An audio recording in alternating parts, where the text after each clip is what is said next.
Natin sabihin sira. Loads lang. Bye-bye. Oh.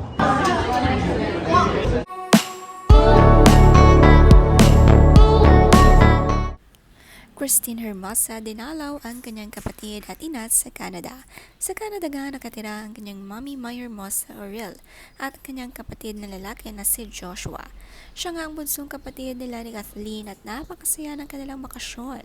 Matagal nga nilang pinlano ito at finally nandito na silang lahat. Ngayong Holy Week nga dito sila magbabakasyon at maganda nga ang bahay ng kanyang mother dito. Pati nga ang neighborhood ay napakalinis tignan.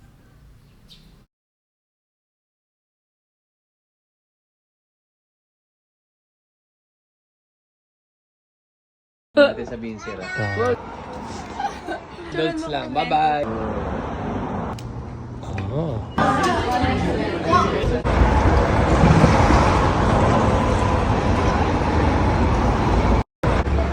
Hi.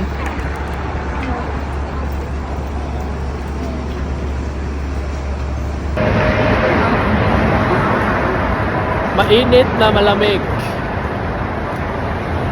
Ate.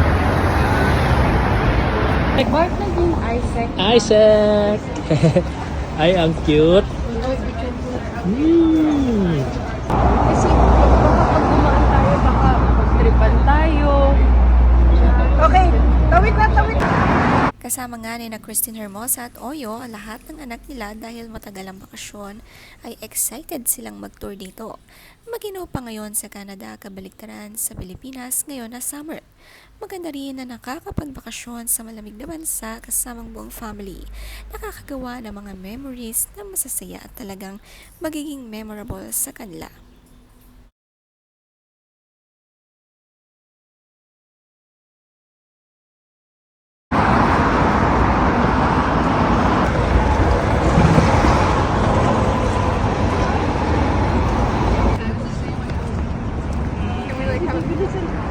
Five, four. Hello. Say hi. Hi.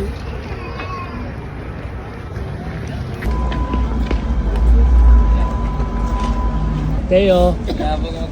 Hi, Teo. Stanley Park. Uy, pwede. Stanley Park para matanggal na sa...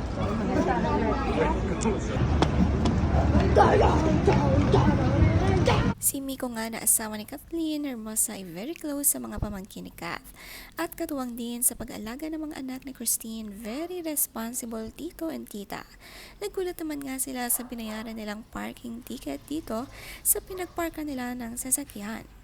Nakakatuwa nga reaksyon nitong si Kathleen.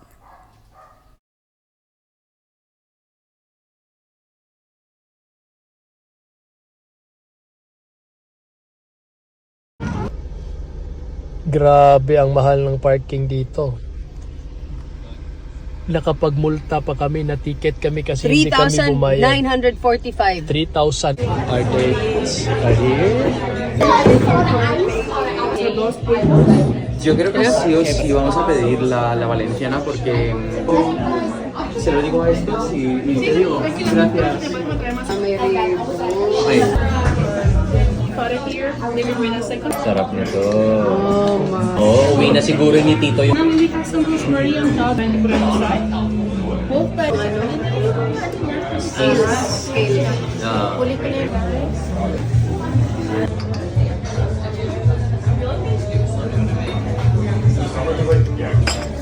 Sarap. Tingnan nito nga talaga. Express. Yung paella. Oh, gracias. Ba konti lang to?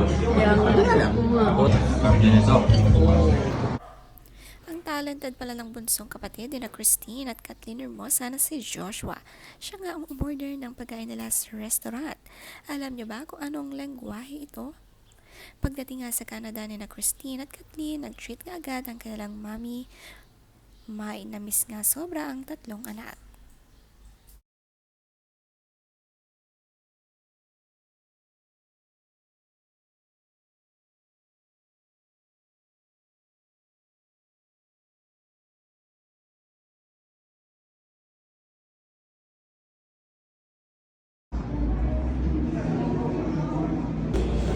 Dito tayo. Okay na. Share na kami. Cheesecake. Cheesecake. Cheesecake. Ito pa. Cheesecake. Ito pa. Ice cream. Isaac. Cheesecake. Responsible naman ni Kuya Kiel buhat ang kapatid habang nagtutur sila sa naialagaan ang mga kapatid niya. Siya nga ang eldest child ni na Christine at Oyot kasama din ang anak ni Miko na napakasaya at turing anak na nga siya ni Kathleen.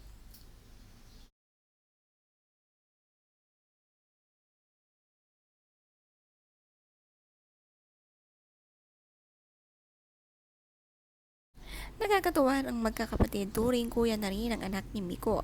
Ang sweet at dalawa ang kanilang big kuya. Napaka-memorable nga nito sa magkakapatid.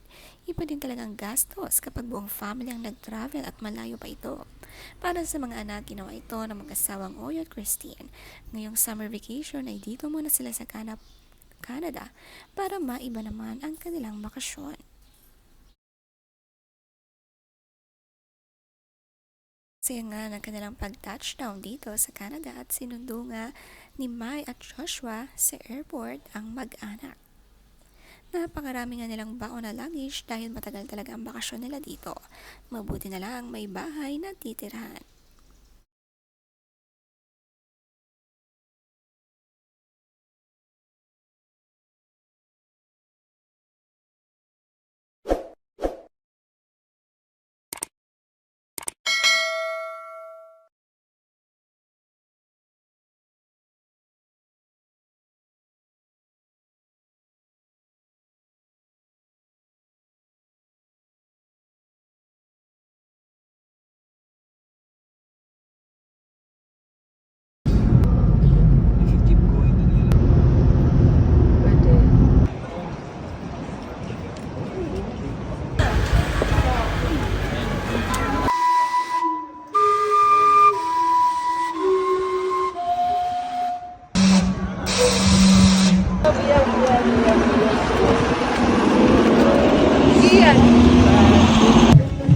That one.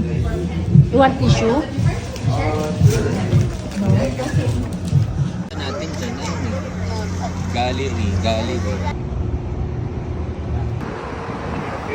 Picture mo pag nakita mo yung East Hastings.